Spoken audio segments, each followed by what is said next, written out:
Сәлем достар, мен каналыма қош келдіңіздер. Бүгін біз үйде кешкі асқа фаршированный перец жасап үйренеміз.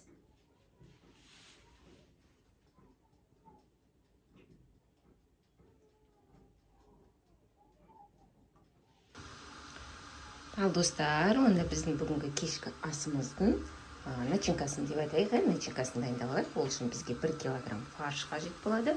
1 тостақ күріш, 2 жуамыз, қара бұрышымыз және тұзымыз керек болады. Ең бірінші біз күрішімізді ыстық суға 10 минутқа бұқтырып қоямыз. Мінекей күрішімізді ыстық суға 10 минутқа бұқтырып қояйық. Оған дейін жуамызды тазалайық.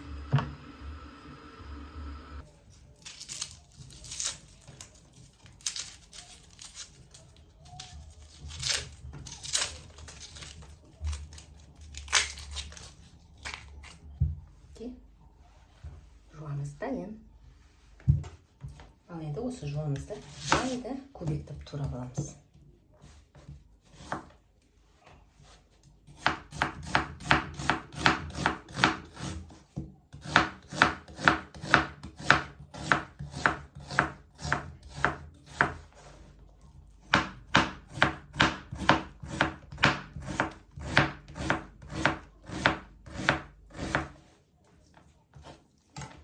Осындай көбек-көбек қып бәрін турап аламыз.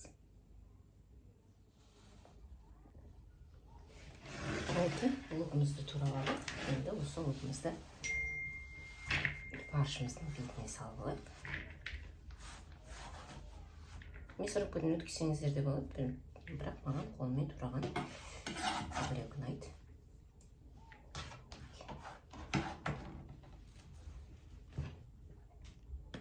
Лукымызды, фаршымызды дайындап алдық. Күрішімізді бұқтырып қойдық. Енді осы күрішімізді саламыз фаршымыздың үстіне.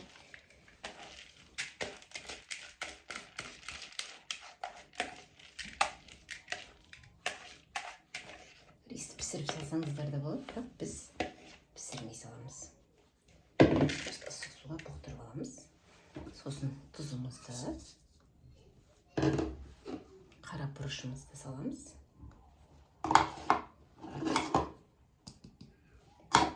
Және үстіне жылы су. Бір кесе жылы суды құйып. Енді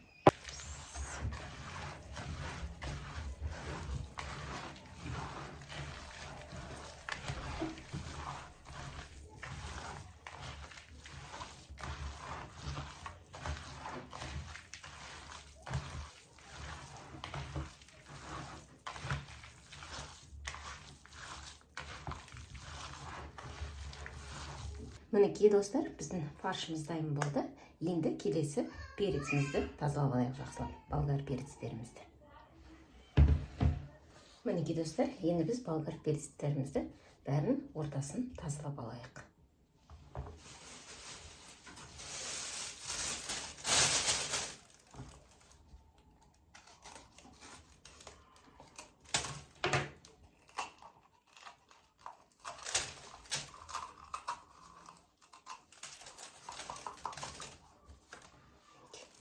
Бәрін осылай болгар перецімізді тазалап аламыз.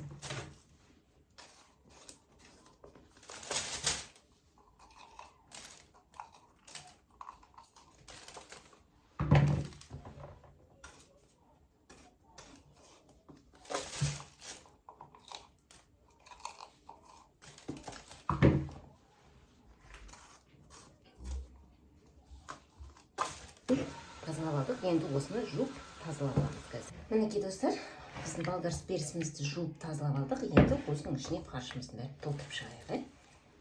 Фаршты қатты тығыздап толтырып тастамаңыздар. Неге десеңіздер, піскен кезде күрішіміз ісінеді ғой. Сонда бетіне шығып кетеді. И перецтің, болгар перецтің бетіне қатты толтырмай қойыңыздар.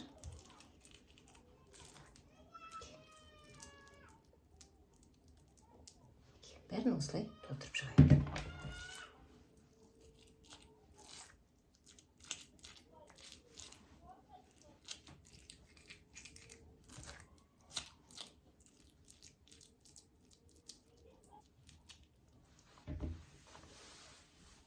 Мінекей фаршымыздың бәрін болгар перецімізге толтырып шықтық. Енді начинкасын жасаймыз. Начинкасы болғанда осы перецті қазанға салып қайнатамыз. Соның начинкасын жасайық онда бірге. Ал біздің сорпамызға керек заттар: лук жуамыз қажет, 1 сәбіз, помидор және 2 чеснок жеткілікті. Осыны тазалап алайық. Мінекей достар, тазалап жуып алдық бәрін. Енді лукымызды турап алайық. Жуамызды. Оған дейін қазанымызды отқа қойып қоямыз. Отқа. Бұны да мынадай көбейтіп турап аламыз. Міне, қазанымызды отқа қойып алдық. Енді 50 грамм су майымызды қоямыз үстіне. И туралған келесі жуамызды саламыз үстіне. Мінекей, жуамызды турадық.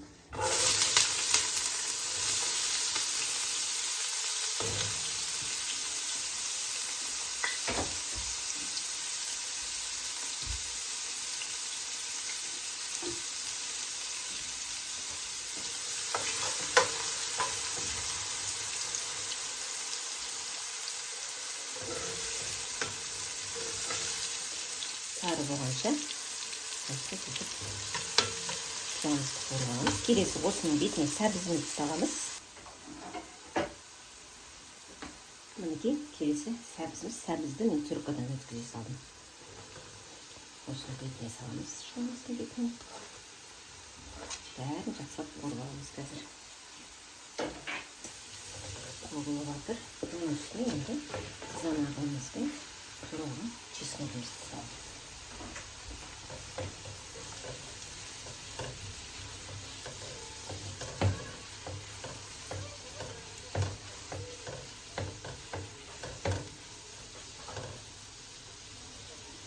Кішкене қоры кетсін.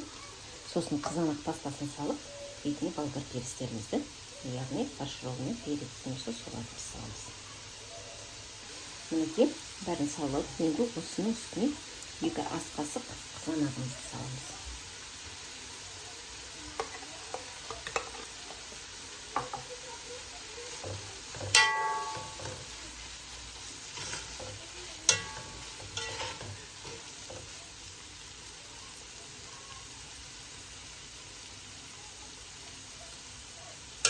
Қызанағымызды салып, кішкене қорып алып, үстіне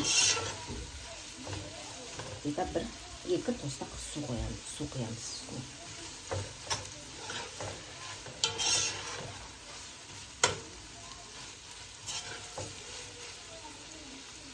Осындай тостақпенен 2 кесе су құйып алайық.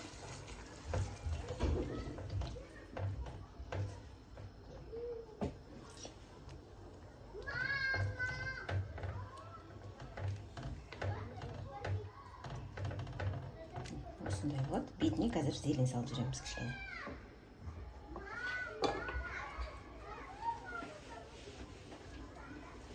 Сіздер білесіздер, менде лайфхак бар. Менің зелень жеткілікті.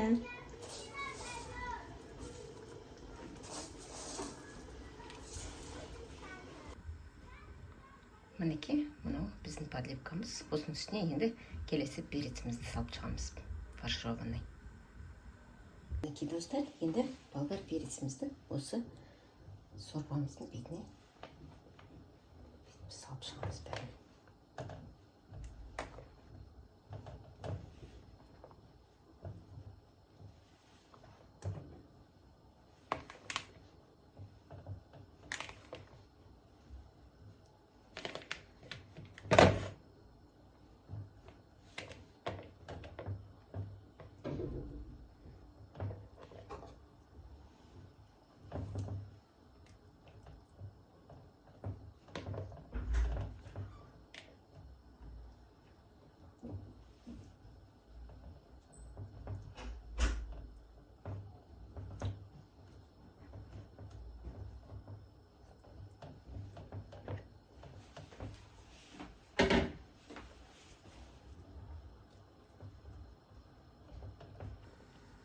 Мінекей достар, өстіп барлығын болгарский перецтеріміз толтырып қойдық. Енді осыны жай оттықта жарты сағат пісіреміз.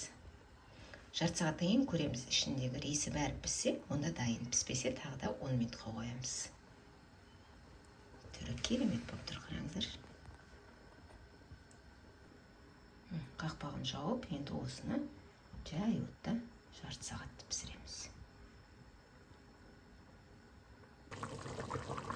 Мінекей достар, біздің фаршированный переціміз пісіп қайнап жатыр. 20 минут уақыт өтті, міне осындай көріністер жай ақойында. Ал енді піскенін кейде. Мінекей достар, біздің голубцеміз, яғни фаршированный переціміз дайын болды. Қараңыздар, түріне деген керемет.